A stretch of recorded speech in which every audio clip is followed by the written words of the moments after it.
Liberty Ledger, where freedom meets the facts. Truth, uncompromised. America first. Mr. President, though I use that title very loosely, I'm not sure what kind of power play you think you're making by calling me here, but let me be perfectly clear. I am not one of your intimidated Republican congressmen who's going to bow down to you. I represent actual citizens and real Americans, not your billionaire buddies or Mar-a-Lago associates. Ilhan Omar stood before the resolute desk with her arms folded, her voice laced with pure disdain. She had turned down the seat offered to her, choosing to stand so she could look down at him and prove she wasn't afraid. And honestly, she went on, her voice getting louder, an old man facing 91 felony charges who can't even put a coherent sentence together and who led a riot against his own government shouldn't be giving lectures to anyone. So if this whole thing is about my comments on Palestine or calling out Israel's apartheid system, you can take your manufactured outrage and you're finished. President Trump cut her off calmly from behind his desk. He didn't seem angry or even bothered, just sitting there with a faint smirk, as if he were watching a light-hearted show. It was January 28th, 2025, barely a week into Trump's second term. The winter afternoon light filtered through the tall windows of the Oval Office. This wasn't some standard meeting with Congress. There were no aides taking notes and no photographers present, just Trump at the resolute desk, while FBI Director Christopher Wray stood nearby with heavy folders. DHS Secretary Kristi Noem held her own files, and 2 Secret Service agents guarded the doors. Omar had been called in by White House Chief of Staff Susie Wiles earlier that morning. "The President wants to see you at 3:00 p.m. It's an urgent matter of national security." There were no details or explanations, just the command to appear. She figured she knew exactly what was going on. She assumed Trump was trying to scare her over her pro-Palestine stances, her critiques of Israel, and her tweets attacking U.S. foreign policy, so she arrived ready for a confrontation. She had alerted the media, made sure cameras were waiting outside, and planned to stand up to the bully president to show her base she was unafraid. Now, standing in the Oval Office, she believed she held all the cards, trusting that her public image protected her, and that Trump was just another old man she could steamroll with moral outrage, just like she had in every other fight of her career. She had absolutely no clue what was coming next. "No, I am not finished," she fired back after he cut her off. "You actually want to talk about national security? You are the real threat to this nation. You're the racist who banned Muslims from even coming here. You're a fascist who locks children in cages. You represent everything wrong with this country, all wrapped up in a cheap suit and a terrible spray tan." She leaned over his desk, acting aggressive and confrontational. "Do you honestly think you can shut me up? I have millions of people following me. I've got CNN, MSNBC, and every major progressive group standing behind me. You're just a weak old man acting like a tough guy because that's your only move. Your own party can hardly stand you. Half of your cabinet thinks you're losing it, yet you're here trying to threaten me." Trump still didn't give her the reaction she was looking for. He didn't get mad. He didn't scream back. He just sat there, observing her with that same faint smirk. "I'm not afraid of you," Omar pushed on, her voice trembling with rage. "I've faced much worse than you. I escaped a civil war. I arrived in this country with absolutely nothing. I've been a target for racists my entire life. You're just another bully who mistakes power for actual strength. But you are nothing. You're just a pathetic old man who—" "Sit down." Trump's voice suddenly sliced right through her tirade. It wasn't loud or angry, but cold and absolute. The voice of a man who had run billion-dollar empires and wasn't making a request. Omar stopped right in the middle of her sentence. Something about his tone made her second-guess herself. "I said, sit down." Trump said it again, his voice remaining calm but carrying a sharp, steely undertone. "Because what I'm about to reveal will change your life forever, and you'll definitely want to be sitting down for it." For the very first time, Omar felt a spark of doubt. This wasn't going the way she had planned. Trump should have been shouting back, or getting defensive by now, yet he seemed totally relaxed, almost entertained. Slowly, she sank into the chair across from his desk. Her confidence was finally starting to slip, just a bit. Trump leaned in close, his look shifting. That faint smirk vanished. In its place was something much colder and far more serious. "You think you're here because of what you said about Palestine," he said in a low voice. "You really think I give a damn about your tweets? I don't care what you have to say about Israel. I don't care about your rallies. I couldn't care less about your CNN interviews. You're only here because for the last 6 months, the FBI has been investigating you for terrorism financing and immigration fraud." He slid a thick folder across the desk toward her. "And as of this morning, I've declassified the whole thing." Omar felt the blood drain from her face. She stared at the folder as if it were a venomous snake. Trump's voice remained steady as he continued. "In fact, your brother-in-law in Mogadishu, Ahmed Noor, is a confirmed financier for Al-Shabaab. The Treasury has officially labeled his money transfer business as a terrorist financing operation. And those wires you've been sending him, $78,000 over 3 years, went straight into the hands of terrorists." Omar's throat went completely dry. "I don't know what my citizenship," Trump pressed on, ignoring her attempt to speak. "It was obtained through pure fraud. You claimed your mother died back in Somalia, but she's very much alive, living right in London. We even have the passport records of you going to visit her. You claimed you arrived as a refugee running from violence. In reality, you used a fake family name just to qualify for refugee status. You lied your way into this country through immigration fraud." He leaned back comfortably in his chair. "So, here is exactly how this is going to play out. You have 72 hours to resign from Congress and leave the United States of your own accord. You will renounce your fraudulent citizenship. You'll board a plane, and you'll go back to Somalia, or wherever else is willing to take you. Do that, and we keep all of this quiet. You can frame your resignation any way you like. Blame it on health, family, or whatever cover story you want to tell." He took a moment to pause. Let that really sink in. "Or you can refuse, and tomorrow morning I'll hold a press conference in the Rose Garden. I will declassify every single page of this entire investigation. The terror financing, the fake immigration papers, and the FBI watch list you've been on since 2018. I'll sign an executive order to start denaturalization proceedings based on national security. DHS will take you into custody. You'll sit in a cell while you try to fight this in court for the next 2 years.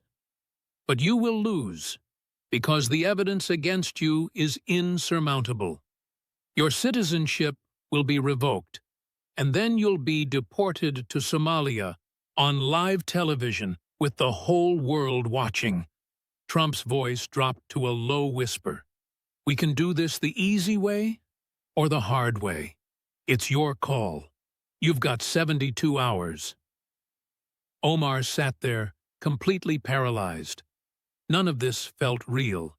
It had to be nothing more than a bluff, just another one of his intimidation tactics. "You can't do this. This is a violation of the Constitution. You can't just strip a sitting member of Congress. Director Ray, Trump said, never breaking eye contact with Omar. Show her exactly what we've got, so she knows this isn't a game. FBI Director Christopher Wray stepped forward and flipped open one of his files. His face was a mask of professional neutrality. To him, this was nothing more than cold, hard evidence. And as Wray began detailing 6 months of investigation, Omar realized with a sinking horror that this was no bluff.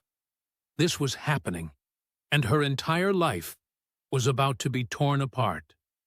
To understand how we reached this point, how a woman who arrived expecting to bully the president ended up facing deportation, you have to go back 4 hours. Back to when Omar was still certain this was just another chance to grandstand. 4 hours earlier, Ilhan Omar was in her congressional office, going over talking points with her comms team. The call from the White House had come in at 10 o'clock that morning. It was Chief of Staff Susie Wiles. She was professional and to the point. The president is requesting Representative Omar's presence in the Oval Office at 3 p.m. today. It concerns an urgent matter of national security. Please confirm that you will be attending. There were no other details provided, not a single hint about what they wanted to discuss. Just the flat summons. Omar's communications director, a young progressive named Maya Hernandez, looked worried. National security matter is pretty vague. It could literally be anything. Should we try to dig for more info before you head over there? Omar just brushed the concern aside with a wave of her hand. It's obvious what's going on here. I've been all over the news calling out the genocide in Gaza and demanding we cut military aid. Trump's donors are absolutely livid. This is just his way of trying to scare me into backing down. But her chief of staff wasn't quite as convinced. The wording they used is very unusual, though. Normally, if they want to complain about a policy stance, they just have a staffer make the call. The president personally demanding your presence is a different level entirely. Because he thinks he can bully me if we're face to face, Omar replied confidently. He thinks if he gets me in the Oval Office, I'll be intimidated enough to soften my positions. He clearly has no idea who he's dealing with. She felt invincible.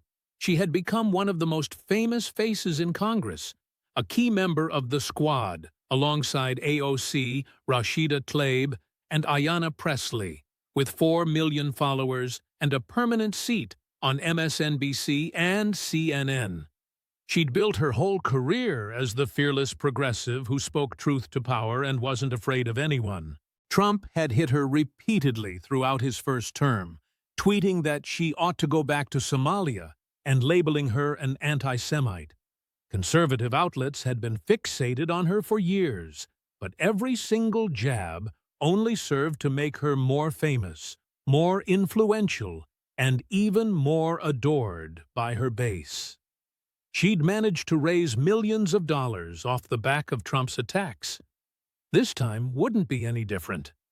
Trump was just trying to rattle her. She would stand her ground, walk right out, and launch a media blitz about how she'd put him in his place.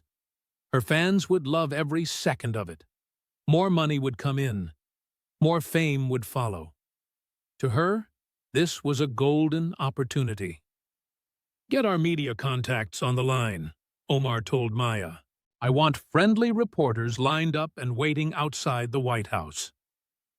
Once this meeting is over, I'm going to make a statement about whatever authoritarian stunt he tried to pull. CNN will likely want me to go on live. Maya was already nodding, firing off texts to her contacts. What if he actually has something substantial on us? What if this is about something we haven't seen coming? Omar just laughed. Like what? I'm a member of Congress. I have constitutional protections on my side. What's the worst he can really do? He can yell at me, and I'm an expert at dealing with angry old men. She spent the next hour getting ready. It wasn't defensive prep, it was a full-on offensive strategy. She wasn't heading into the Oval Office to listen to a lecture. She was going there to make a point and show Trump and the rest of the world that she couldn't be bullied.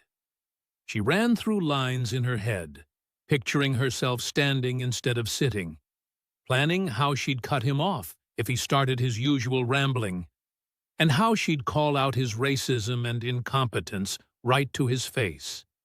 It was going to be an epic moment. Her staff would make sure the details leaked. Progressives everywhere would cheer for her bravery. But what Omar didn't realize, what she couldn't have possibly guessed, was that while she was rehearsing her performance, Trump had spent his morning in the Situation Room going over 6 months of an FBI probe. There was evidence she didn't even know existed, and a case she never saw coming. And he'd picked today specifically because he had everything he needed to finish her career and deport her from the country he believed she'd entered under false pretenses.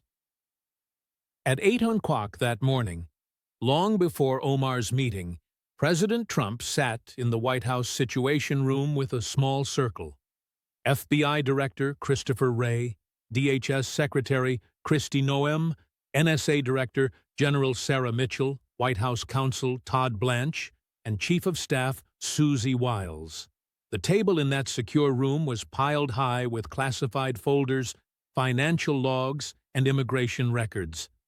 It was half a year of investigation distilled into a mountain of evidence meant to take down a sitting member of Congress. Trump looked sharp and full of energy.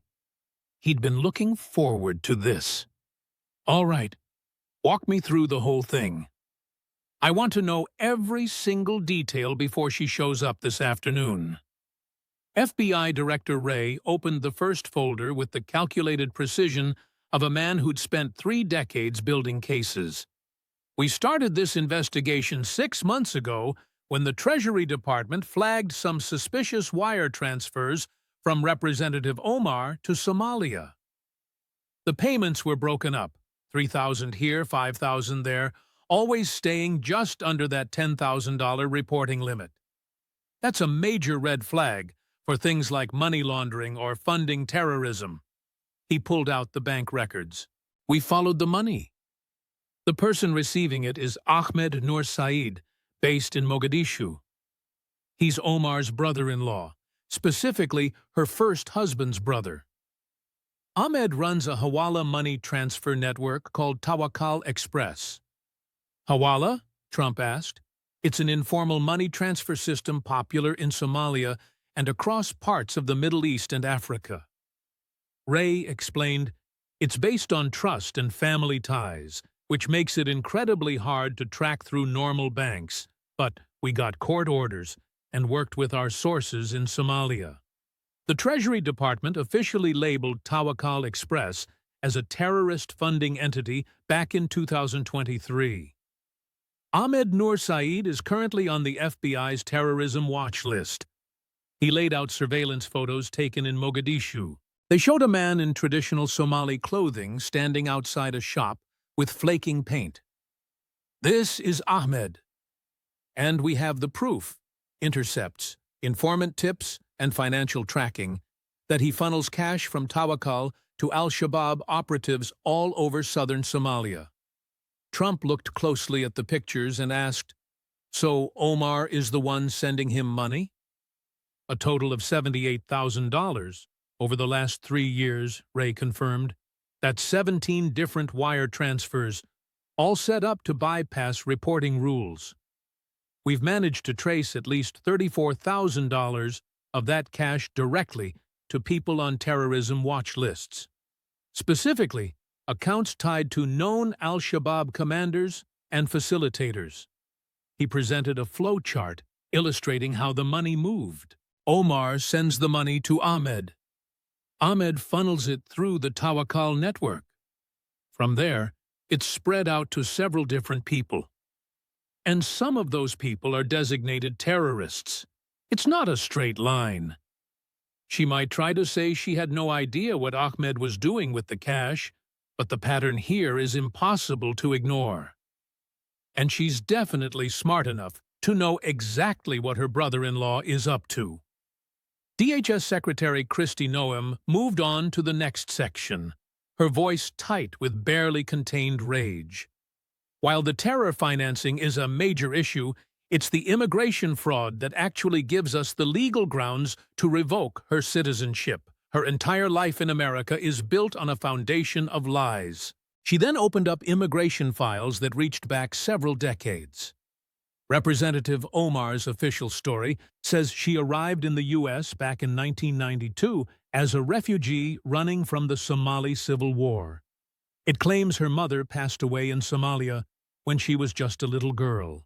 It says her father brought her and her siblings here to escape the bloodshed. All of this is carefully curated to keep her refugee success story image intact. The problem is, it's almost entirely made up. Noem then laid out the evidence. Her mother didn't actually die in Somalia. Her real name is Fadumo Aden. She's very much alive and has been living in London since 1991. We've tracked down her British passport records. We even have entry and exit stamps proving Omar has visited her mother in London at least 8 times since 2015. Yet, Omar tells the public her mother died when she was a child. Trump leaned in. So, she's been lying about her dead mother actually being alive? It gets even worse, Noem continued. The refugee application that got her family into the U.S. in 1992 was filed under the name Omar family. However, birth records we found in Somalia suggest she was actually born Ilhan Nur, sharing a surname with Ahmed, that al-Shabaab financier. We believe she ditched the name Nur for Omar just to qualify for refugee status through family reunification rules. She held up the paperwork. If she had used her real name, Ilhan Nur, she never would have qualified under the Omar family application. So she simply stole a new identity.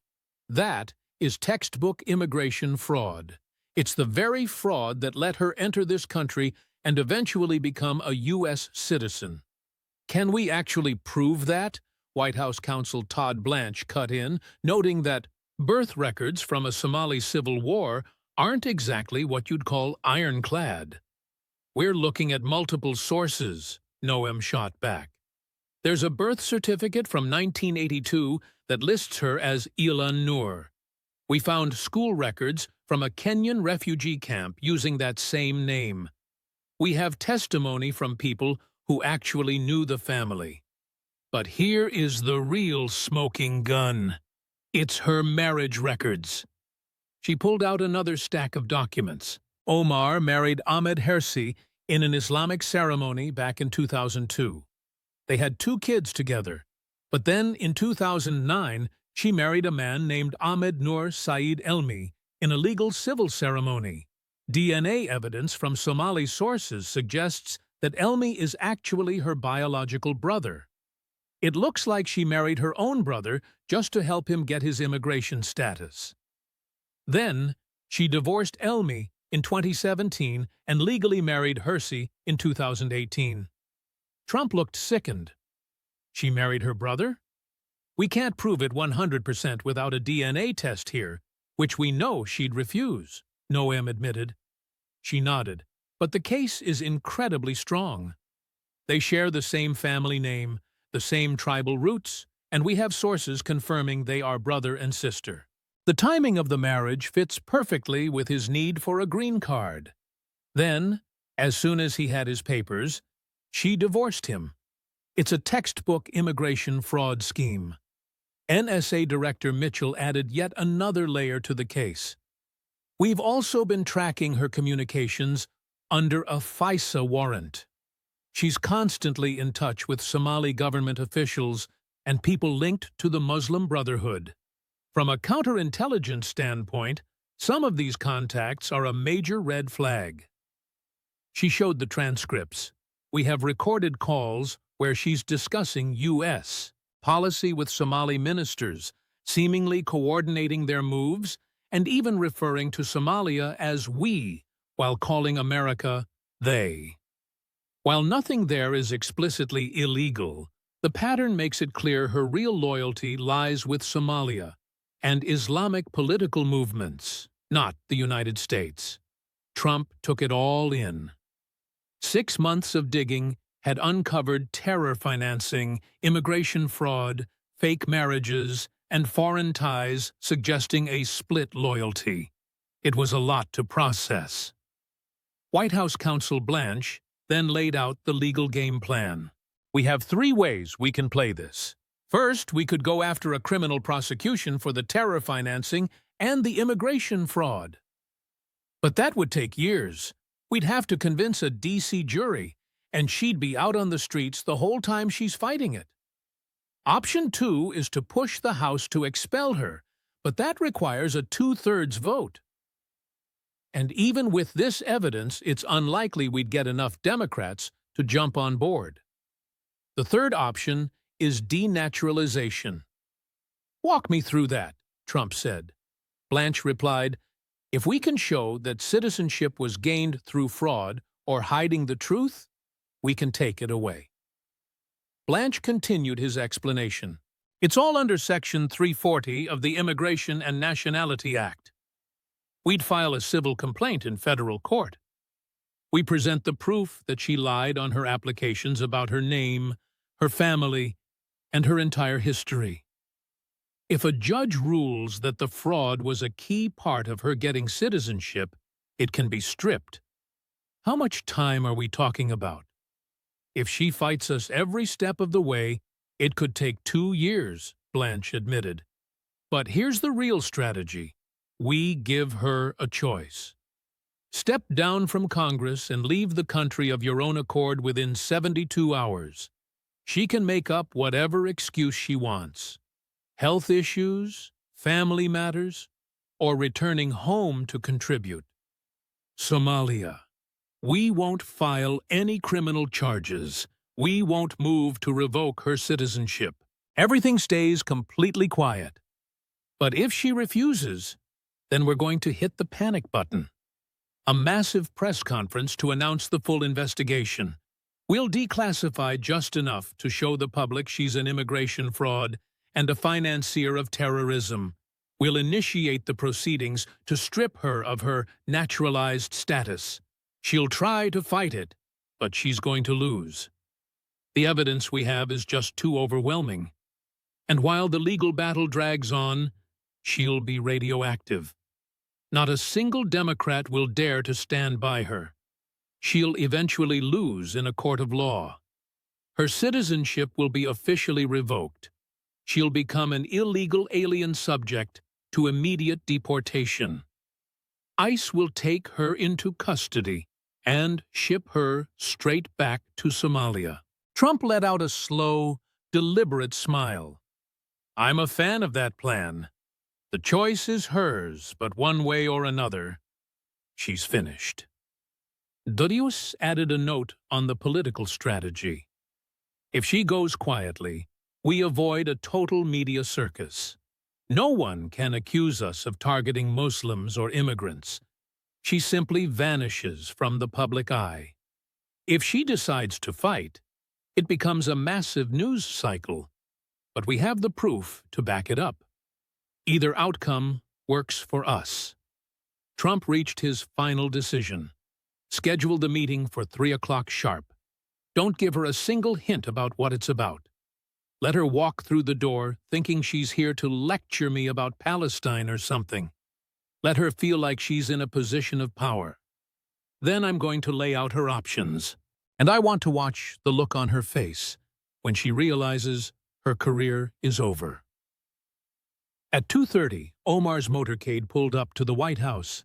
She had already tipped off her media allies that she was meeting with the president. CNN already had a reporter stationed and waiting outside. MSNBC was on high alert, hoping for a potential live interview afterward. Omar cleared security with her chin held high, ready for a clash, ready to stand her ground against the bully. She had spent the entire car ride rehearsing her points, planning to call out his racism, his lack of competence, and his dictator-like behavior. She was led through the West Wing and down the corridor to the Oval Office. The door swung open, and that's when the entire plan started to unravel. The room was not set up like a standard meeting at all. No aides were taking notes, and no cameras were present. Just Trump sitting behind his desk, looking completely unbothered. FBI Director Wray was standing there with a stack of folders. DHS Secretary Noom held a set of files. Secret Service agents were stationed right at the exits. Something was clearly wrong, but Omar was determined to stick to her script. She turned down the chair he offered, stood right in front of the desk, and started her prepared verbal assault. "Mr. President, and I am using that title very loosely. I have no idea what kind of petty power play you think you're pulling here." She unleashed every insult she had spent time preparing. She ran through every attack she'd rehearsed, calling him old, senile, racist, and fascist, while bringing up his legal troubles, his mental state, and his authoritarian impulses, saying everything to his face that she usually posted on Twitter. Trump just sat there and let her vent without interrupting, a small smile playing on his lips as if he were enjoying a performance.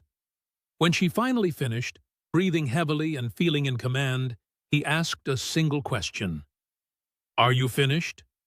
She tried to start up again with more insults. "Sit down." His voice was icy, sharp, and carried an undeniable authority. For the first time, a wave of genuine fear hit Omar, because Trump wasn't reacting at all like she expected. And that meant the situation was not at all what she had anticipated. "I said sit down," Trump repeated, "because what I'm about to reveal to you is going to change your life forever."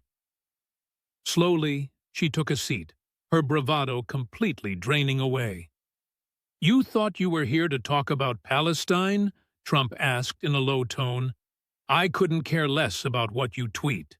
You're here because you're a threat to national security. And I'm giving you one chance to walk away quietly before I ruin you in front of the whole world." He slid a folder across the surface of the desk. "Director Wray, go ahead and show her exactly what we've uncovered." And that's when Omar's entire world began to fall apart. FBI Director Wray stepped forward, opening his folder with the practiced efficiency of a seasoned pro. He had delivered evidence in hundreds of high-stakes briefings throughout his career, from terrorists and spies to career criminals. To him, this was just another routine file on the desk. The fact that he was briefing a sitting congresswoman in the Oval Office didn't change the facts of the case.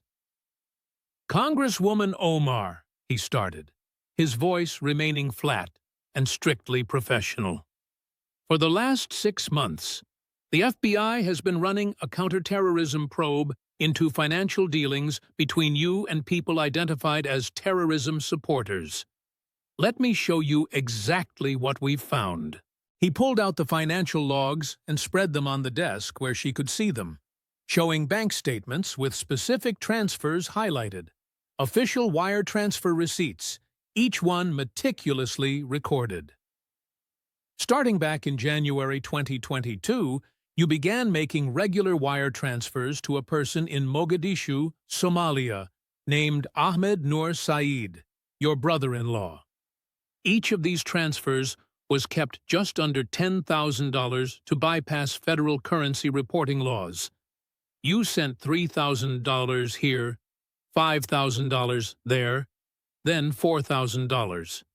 Over the course of 3 years, there were 17 separate transfers totaling $78,000. Omar opened her mouth to speak, but Wray continued on smoothly. "Now, There's nothing illegal about sending money to family back home. Many immigrants do the same thing, but we decided to track exactly where that money ended up. Ahmed Noor Sai runs a company known as Tawakkal Express. It operates as a Hawala money-moving network. He showed her surveillance shots of a storefront in Mogadishu. There were crowds of people waiting in line right outside. Tawakkal markets itself as a legal way for Somalis living abroad to send money back home. However, by November 2023, the U.S. Treasury's OFAC blacklisted Tawakkal Express as a terror funding group after finding proof that it was actually channeling cash to Al-Shabaab. Omar's face drained of all color.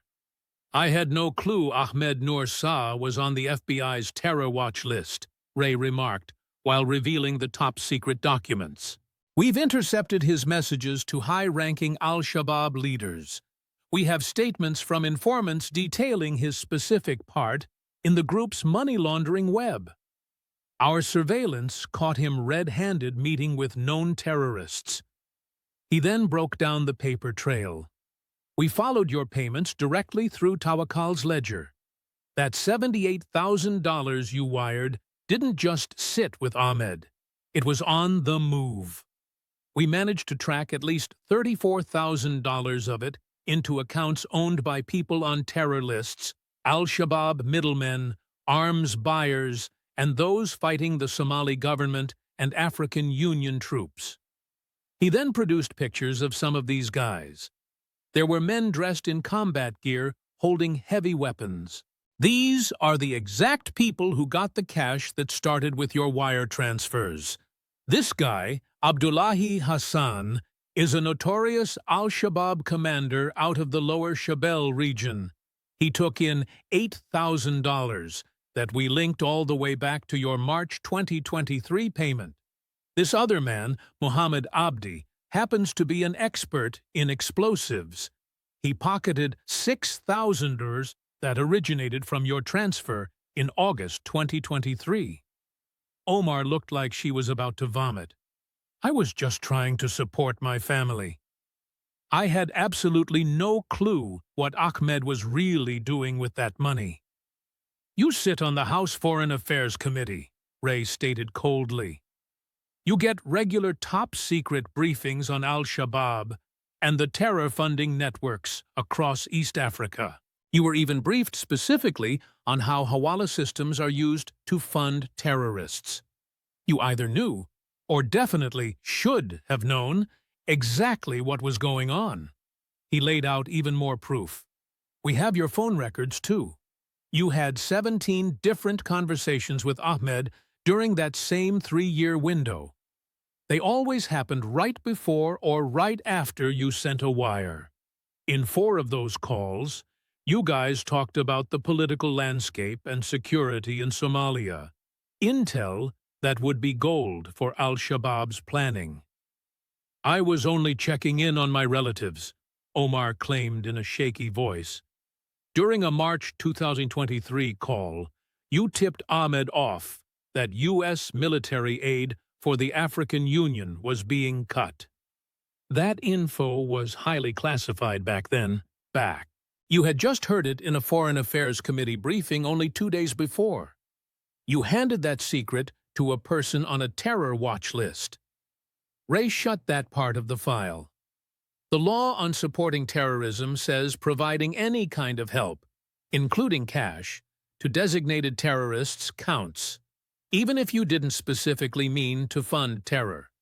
You sent $78,000, and it landed right in the hands of terrorists. That is a federal felony that could put you away for 20 years. DHS Secretary Kristi Noem was the next to step up. She was an ex-governor rather than a career cop, but after months of digging through immigration records, she could barely hide her fury.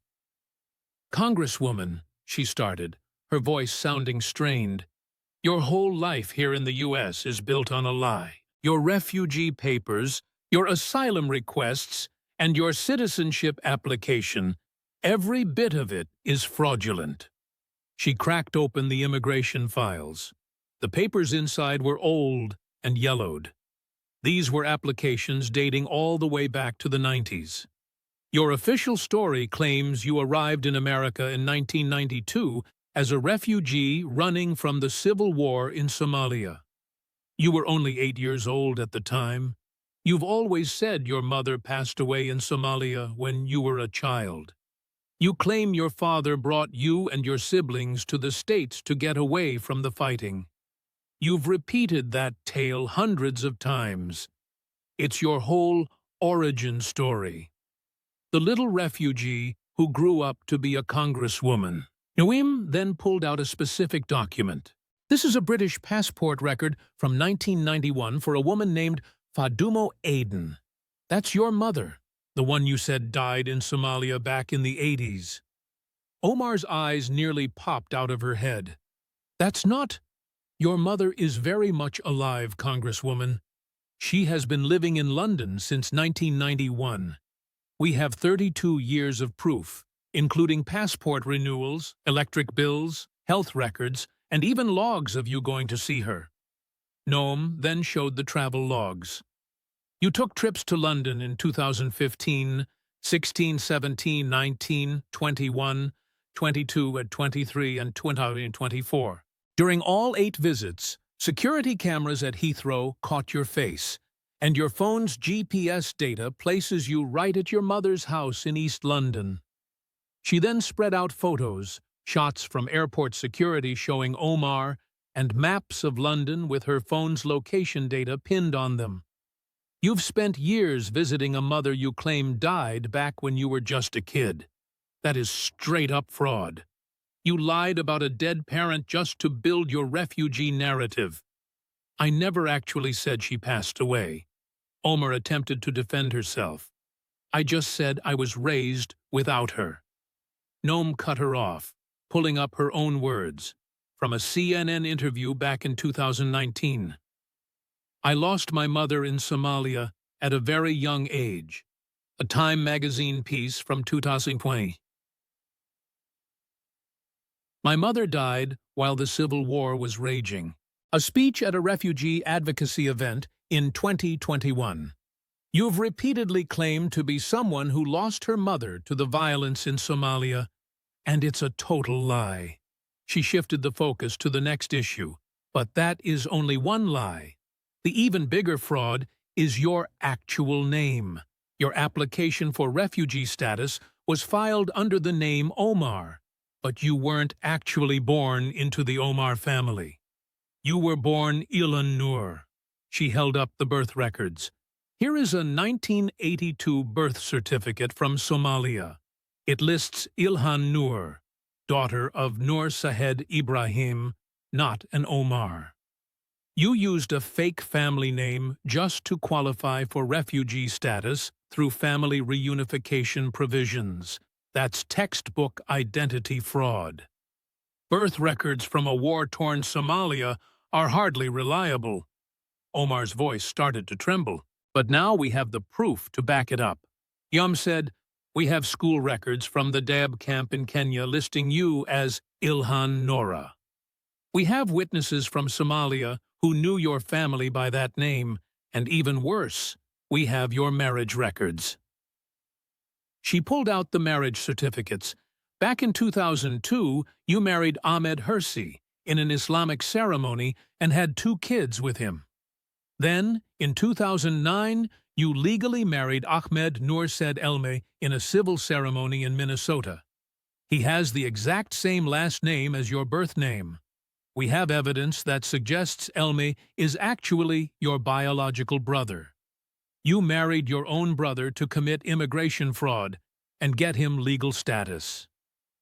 That's a lie, Omar said, though she didn't sound very convincing. Then prove it with a DNA test. Noam threw down the challenge.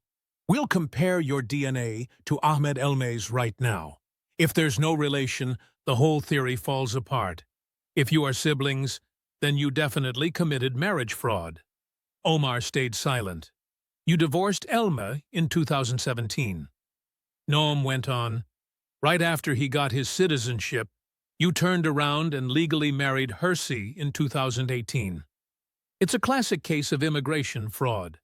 Marry a relative just to get them their papers. Divorce them as soon as they have legal status.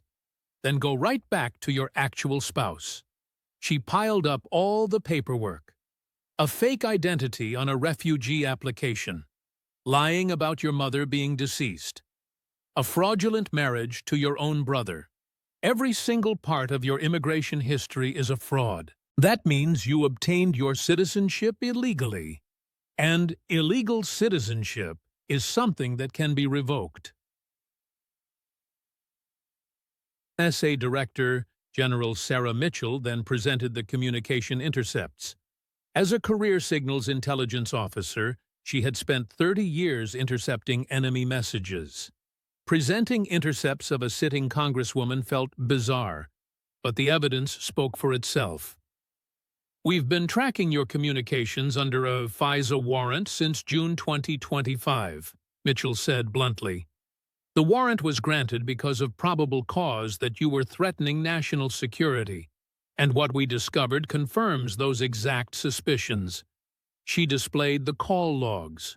Over the last 6 months, you've made 43 calls to Somali government officials. These weren't casual chats. They were strategic calls. You spoke to the Somali foreign minister 7 times, the defense minister 3 times, and members of parliament 12 times. I'm allowed to talk to foreign governments, Omar argued. It's part of my job in congressional oversight. The actual content of those calls is what's concerning, Mitchell cut in. She played a recording. Omar's voice spoke in Somali as English subtitles scrolled across the screen. Omar said, "The Americans are cutting back their support for AMISOM. This gives the government a chance to negotiate with Southern clan elders without the U.S. getting in the way." The Somali official asked, "When does the reduction start?" Omar replied, "The briefing said March, but the administration is keeping it under wraps for now." Mitchell paused the audio. That was you leaking classified U.S. military plans to a foreign government. Info you got from a private committee briefing. You handed it over to Somalia before it was even public knowledge. She played the next clip. Omar said, "I'm working with my colleagues to stop the aid package for Kenya. If we cut their money, they'll pull out of AMISOM, and Somalia will finally have more independence." Mitchell cut the recording.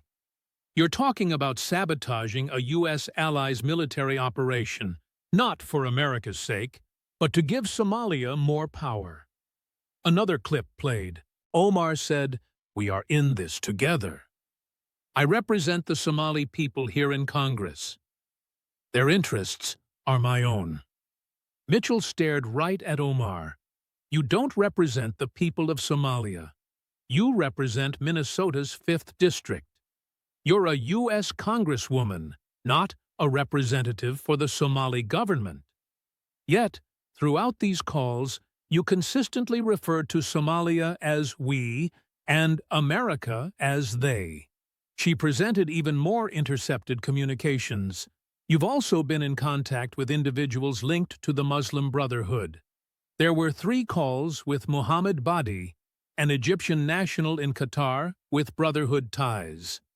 We found several encrypted messages sent to organizations acting as Brotherhood fronts. The pattern suggests your political loyalty is with Islamic movements, not the United States.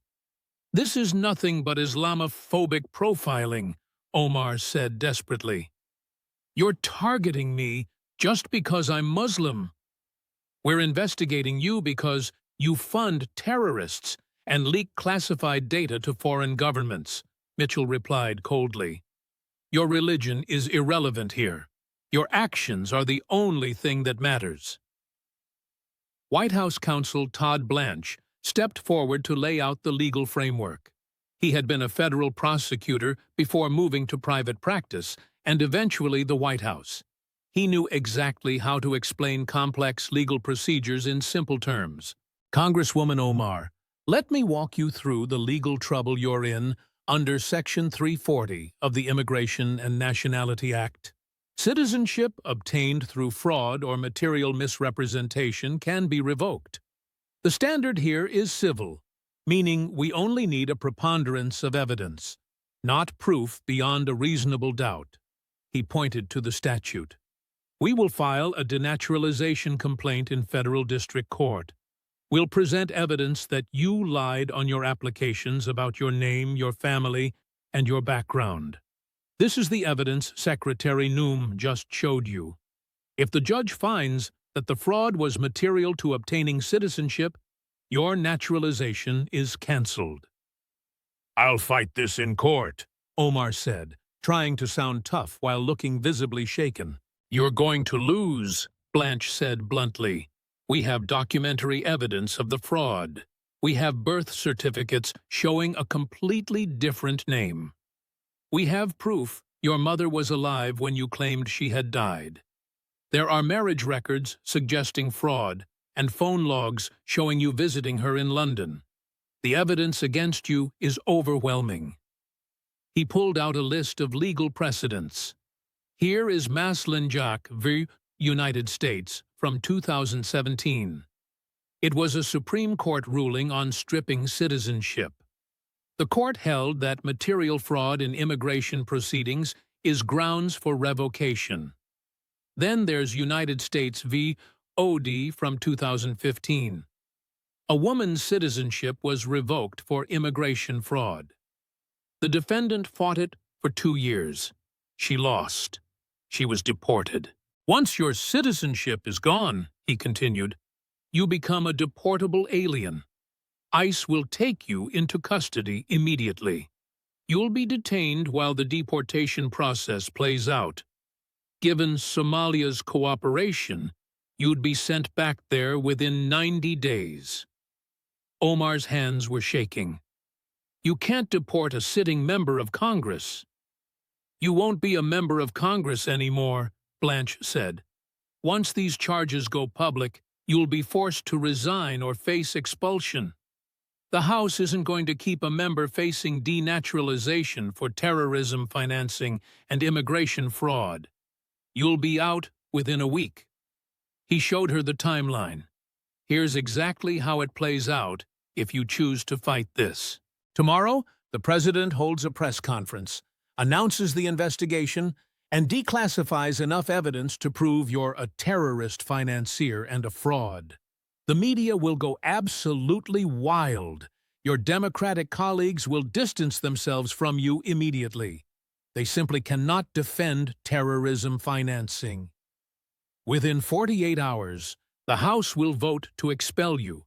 A 2/3 majority is required. With this evidence out in the open, you'll be lucky to get 30 votes in your favor. You're expelled. Then we file the denaturalization complaint.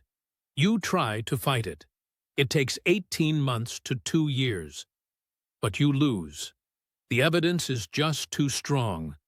Your citizenship is officially revoked. ICE arrests you. You're held at an immigration detention center. You could try to fight the deportation, but you won't have a leg to stand on. Somalia is perfectly safe for you to return to. You'll be deported publicly with every news camera in the world watching. He shut his folder. That is the hard way. Trump had been sitting quietly, letting his team lay out the evidence. Now he leaned forward and took full control of the meeting. "So, here's the situation," he said, his voice now conversational, almost friendly. "We've got you red-handed on terrorism financing. $78,000 sent to al-Shabaab. That's 20 years in federal prison. We've got you on immigration fraud, which gets your citizenship stripped and leads to deportation. We've got you on leaking classified information. That's even more time behind bars." He spread his hands wide. "You were acting pretty tough when you walked in here. You called me senile.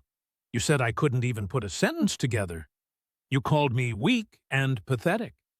That was a bad move on your part, because now I'm not feeling very generous. Omar just sat there, frozen. All of her earlier arrogance had completely vanished. "But I'm a deal maker at heart," Trump continued, "and I'm going to offer you a deal anyway.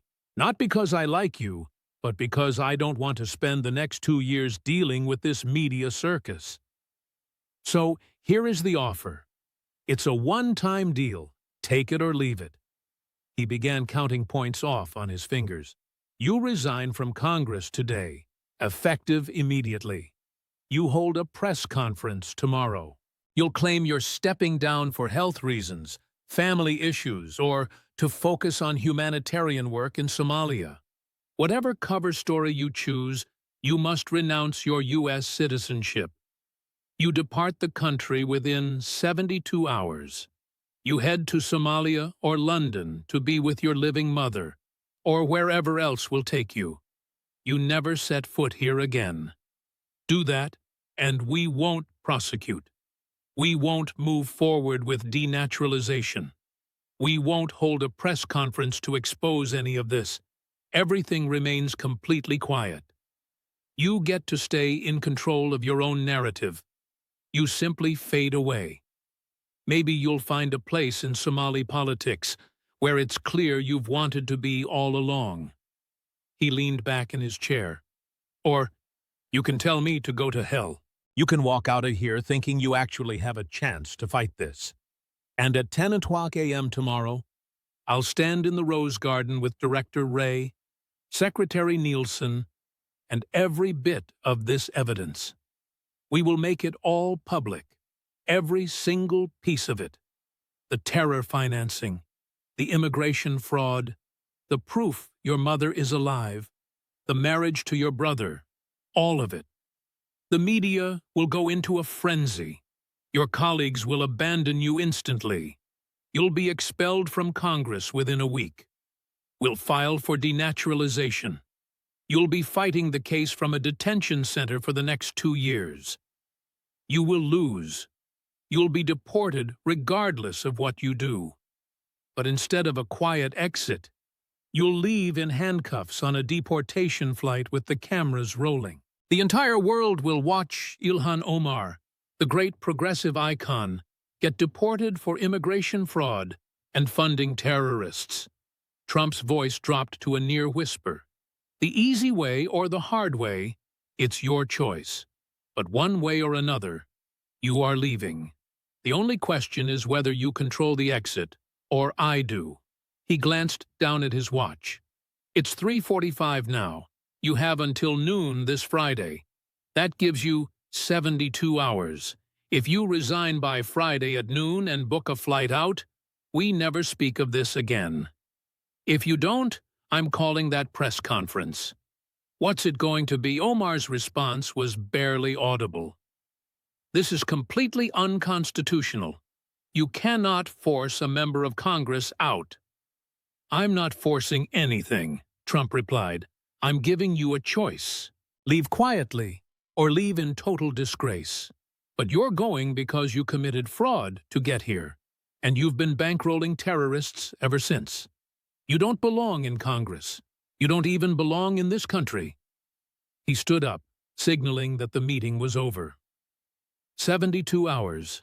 Director Ray will give you his contact card. When you've made your decision, call him. If I haven't heard from you by noon on Friday, just turn on Fox News at 10 o'clock a.m. You can watch your own destruction happen in real time." Omar stood up on shaky legs. "I need time to consult with my lawyers." "Talk to whoever you want," Trump said. "But understand this. If this goes public, no lawyer on earth can save you. The evidence is just too overwhelming. You're ending up in Somalia either way. This way, you leave with a shred of dignity. That way, you leave in shackles." He gestured toward the door. 72 hours. Don't waste them." Omar walked out of the Oval Office as if in a trance. Secret Service agents escorted her through the West Wing. She had arrived 90 minutes ago, ready to lecture the president. Now she was leaving with deportation staring her in the face. The reporters she'd tipped off were waiting for her outside. CNN and MSNBC were there. She pushed past them without saying a word, ignoring the barrage of shouted questions. She got into her car and drove back to the Capitol in total silence. Her mind was racing. This couldn't possibly be real. It had to be a bluff, some kind of intimidation tactic. But the evidence, the photos, the recordings, her own voice on NSA intercepts, the immigration files, it was all undeniably real. She spent that evening with lawyers, not her usual activist circle, but high-stakes criminal defense and immigration specialists. They reviewed everything she told them about the evidence, and every single one of them gave her the exact same advice. Take the deal. If even half of what they showed you is true, one lawyer said, you cannot win this. Financing terrorism is a strict liability crime.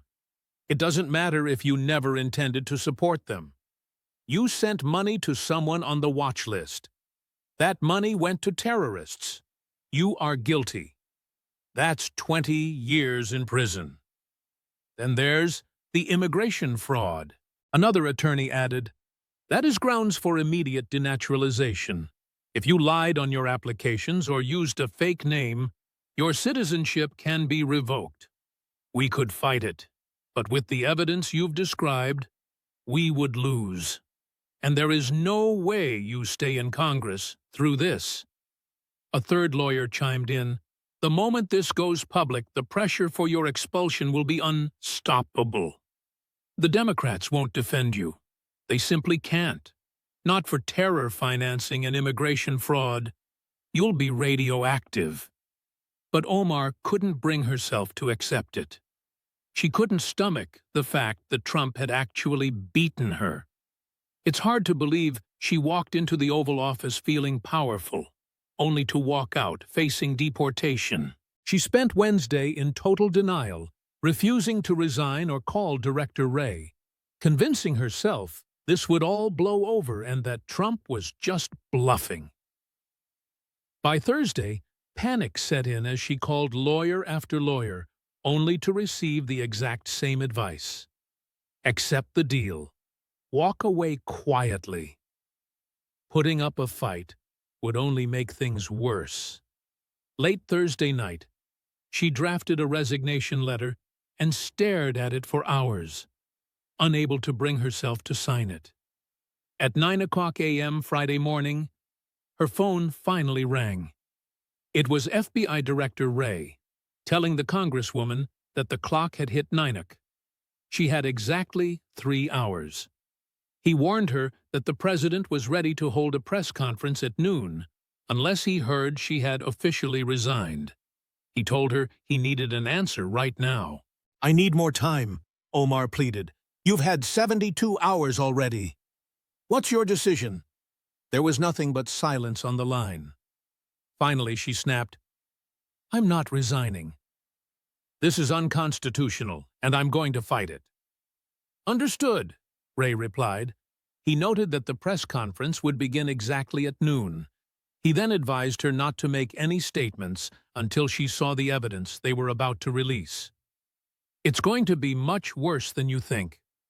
With that, he hung up. At 11:45 a.m., the White House announced an urgent presidential briefing in the Rose Garden for noon. The topic, a national security matter involving a member of Congress. The media immediately went into a frenzy of speculation. Which member was it? What exactly had they done? By noon, every major network had shifted to live coverage. Trump stepped out to the Rose Garden podium at 12:02 p.m. Behind him stood FBI Director Wray, DHS Secretary Noem, Attorney General Pam Bondi, and National Security Advisor Mike Waltz. Seeing that specific group told veteran Washington reporters everything they needed to know. This was serious. Trump began the briefing without any preamble. He announced that the FBI had concluded a 6-month counterterrorism investigation into Representative Ilhan Omar of Minnesota. The investigation found that Representative Omar had funneled $78,000 to individuals designated as terrorism supporters. That money was reportedly used to fund al-Shabaab's terrorist activities in Somalia. The press corps exploded, shouting questions all at once. Trump simply ignored them. He went on to say the investigation also found that Representative Omar had obtained her U.S. citizenship through fraud. She allegedly lied about her identity and family, even engaging in marriage fraud to help a relative get immigration status. Based on this evidence, he stated that the Department of Homeland Security was initiating denaturalization proceedings. The press section descended into even more chaos. He then turned it over to Director Wray to present the declassified evidence for the briefing. Wray took the podium with a binder and began laying out the case, from wire transfers to Ahmediti Nursey to the designation of Tawakkal Express as a terror-funding entity, tracing the money trail to al-Shabaab with photos of the terrorists involved. Then Secretary Noam presented the immigration fraud, including a birth certificate with a different name, records showing her mother was alive, and marriage records suggesting fraud. They released just enough to make the case undeniable to the public without burning their classified sources, and the impact was devastating. Networks ran split screens, the Rose Garden briefing on one side and a mob of reporters outside Omar's office on the other. Omar's office eventually released a statement. They called it a politically motivated attack on a Muslim woman who dares to speak truth to power. They claimed President Trump was using law enforcement to target his political rivals. "This is fascism," the statement read.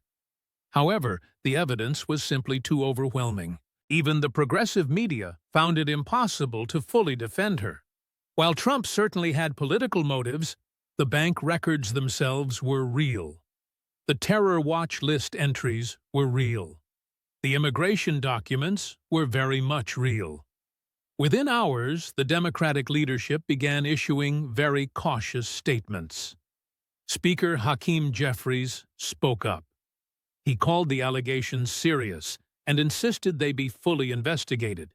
He added that, if true, this would be behavior completely unbecoming of a member of Congress. By Friday night, calls for her resignation were starting to come from fellow Democrats, but not from the squad. They chose to stay silent.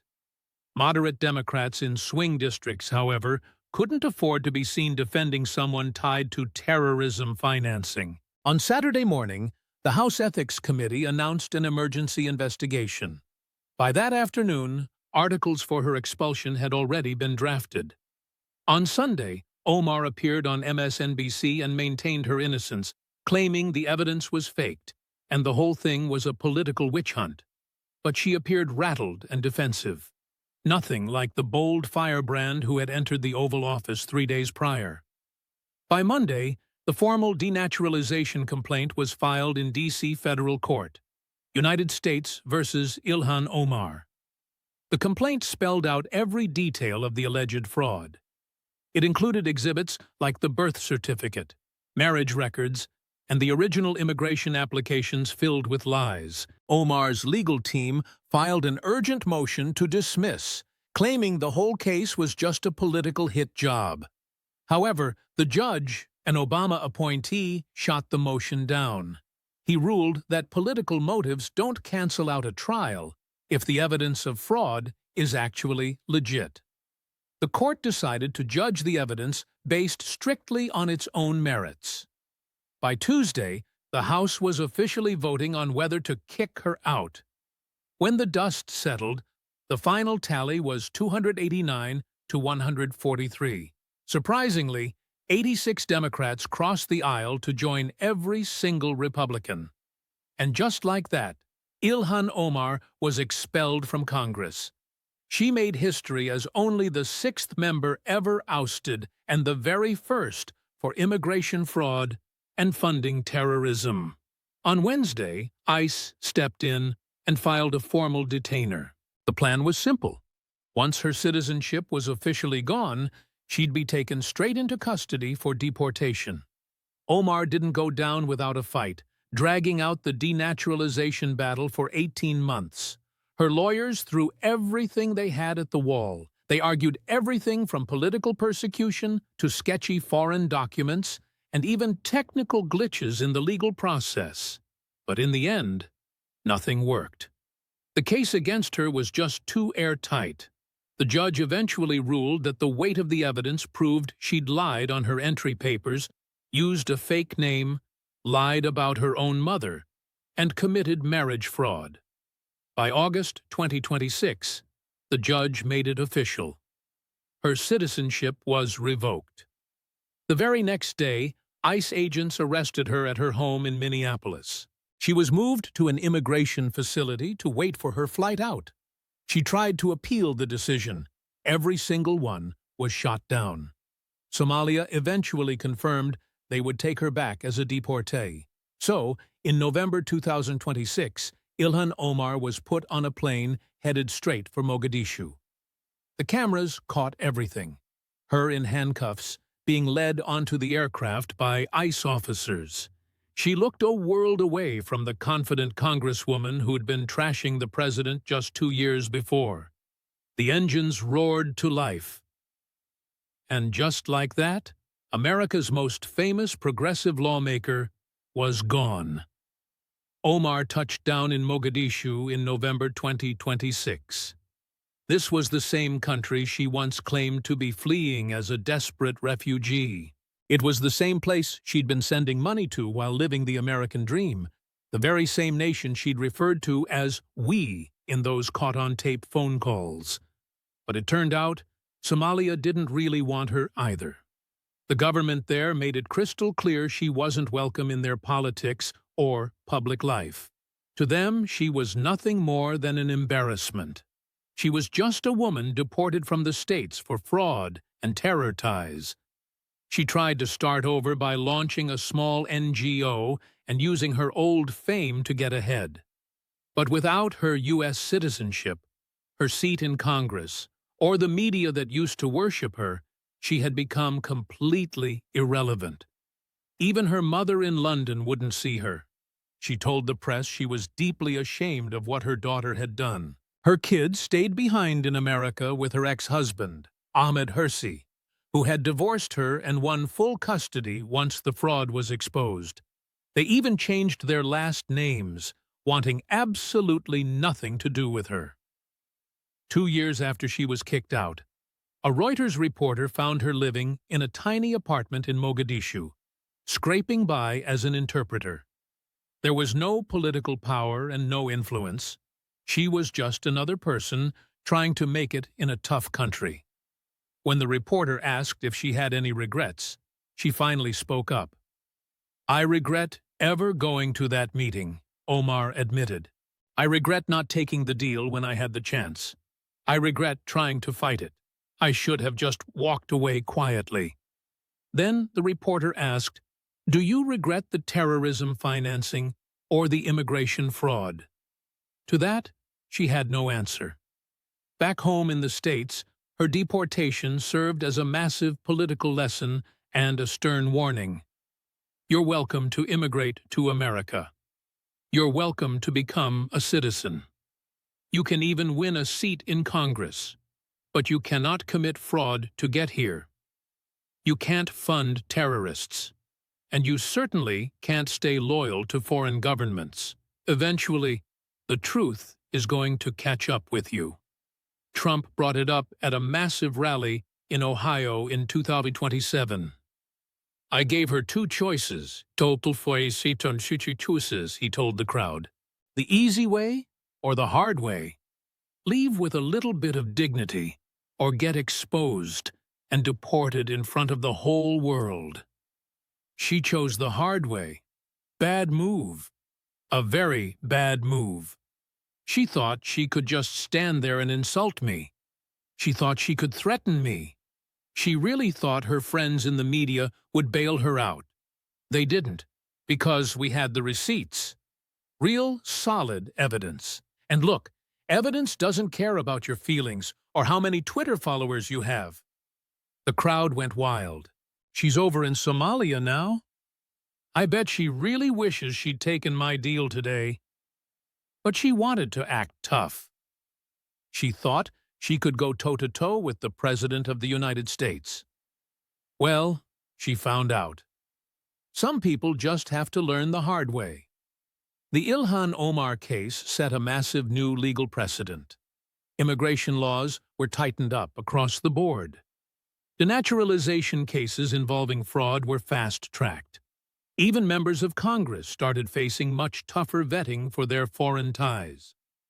And every progressive who stood by her, the ones calling it a witch hunt and saying the evidence was fake, had to face the cold, hard truth. The terror funding, the immigration lies, all of it was 100% real. She had committed serious crimes. She'd been caught red-handed, and she'd been sent packing, not because of her faith or her politics, but because she broke the law. Years later, her case became a staple in law schools, appearing in lectures on denaturalization, terrorism financing, and political ethics. The woman who once stood in the Oval Office mocking the president, believing she was untouchable, had finally learned a brutal lesson. No one is above the law, not even a sitting member of Congress. Trump had offered her a 72-hour window to pack up and leave without a scene. When she refused, he chose to expose her publicly and deport her anyway. She truly believed she held all the cards. She couldn't have been more wrong. True power resided in the evidence. Power belonged to the law. The president held the ultimate authority. Now Ilhan Omar lives out her days in Mogadishu, haunted by the moment she stepped into that office, thinking she could push Donald Trump around. He had simply smiled and listened to her tirade before presenting the proof that crushed her career, revoked her citizenship, and sent her back to Somalia. The easy way or the hard way?